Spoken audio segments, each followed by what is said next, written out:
Before you even think about buying a Nikon Z8 or settling for the Z50 Mark II, you need to see what's coming next. For years, Nikon, wildlife, and sports photographers have been asking one question. Where is the mirrorless D500? We've seen the flagships, we've seen the entry-level updates, but the legendary king of DX has been missing from the lineup. Well, the wait is officially over. In 2026, the silence has been broken. Welcome back to Tap Tech, and today we are deep diving into the most anticipated APS-C camera in history, the Nikon Z90. This isn't just a minor refresh.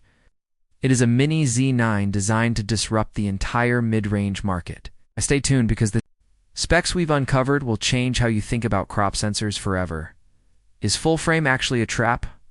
For years, the industry has pushed us toward more expensive, heavier full-frame glass, making us forget the sheer power of a high-speed DX body. But Nikon just reminded everyone why the D500 was the most beloved camera of the last decade. Today, we're breaking down the technical breakthroughs of the upcoming Nikon Z90. If you've been craving that, 1.5 times reach without sacrificing flagship autofocus, this is the story you've been waiting for. We're talking about a stacked sensor, red-inspired video tech, and a price tag that makes this the most competitive body in its class. The legendary Nikon D500 was more than just a camera. It was a tool that felt like an extension of your arm. It had the autofocus of the flagship D5, but in a body you could actually carry through a swamp or onto a sideline. Since the transition to the Z mount, that Pro DX slot has been empty. But according to the latest production-ready prototypes, the Nikon Z90 is finally here to reclaim the throne. Let's talk about the heart of this beast, the sensor. It's for the Z90 Nikon isn't playing it safe. We are looking at a brand new 33-megapixel DX format stacked CMOS sensor.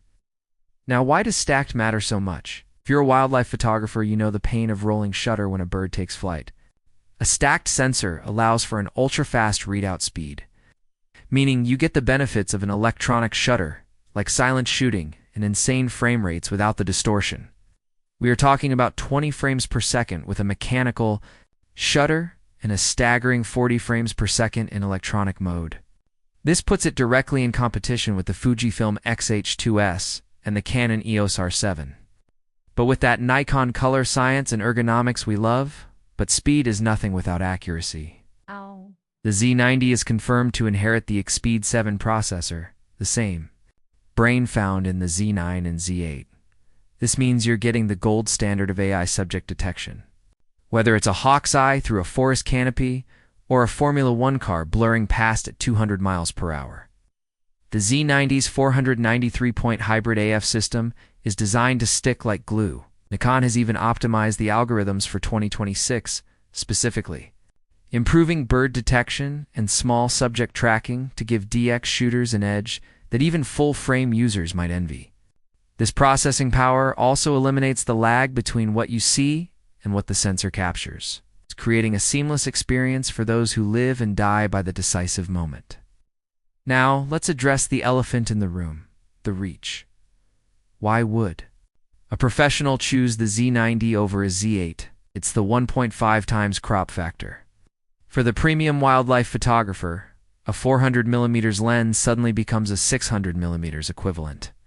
You get more pixels on bird without the $14,000 price tag of a Super Telephoto Prime, and because this is a 90 series body, the build quality is rugged. We're talking full magnesium alloy, pro-grade weather sealing, and a deep, comfortable grip that balances perfectly with the longer S-line lenses. This is a camera meant to be used in the rain, the dust, and the mud. It doesn't need to be coddled. For the filmmakers, this is where it gets really interesting. Since Nikon acquired Red, we've been waiting to see how that cinema DNA would trickle down. The Z90 is featuring oversampled 4K at 60 frames per second, pulled from the full 6K width of the sensor. This results in incredibly sharp, noise-free footage. But the kicker: it supports internal, 10-bit unlog, and potentially even a simplified version of Red's color science for faster post-production workflows. It's a hybrid powerhouse that's just as comfortable on a gimbal as it is in a bird hide. You are getting professional video tools in a body that fits in a small backpack. One feature that has me particularly excited is the pre-release capture. We saw this in the Z9 firmware updates, but in the Z90, it's a day one native feature. The camera can start recording images to the buffer the moment you half-press the shutter. When you finally click, it saves the frames from up to a second before you even reacted. This is the secret weapon for sports and wildlife photography that ensures you never miss the moment of impact. Imagine capturing the exact millisecond a kingfisher touches the water, even if your reflexes were a fraction of a second late. That is the power of the Z90. So what about the hardware? The Z90 features a dual card slot setup. One SFexpress Type B for that high-speed data crunching, and one UHS-2 SD slot for compatibility and backup.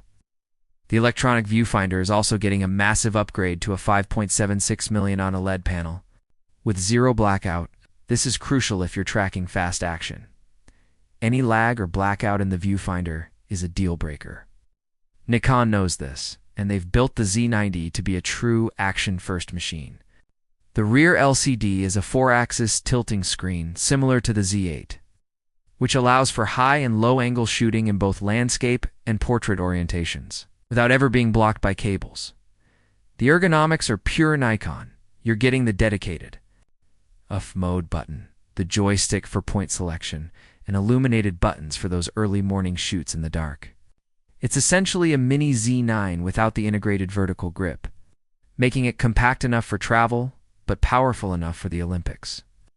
The battery life is also seeing an improvement thanks to the efficiency of the Xpeed 7 chip, utilizing the NEL15C batteries that many of us already have in our bags.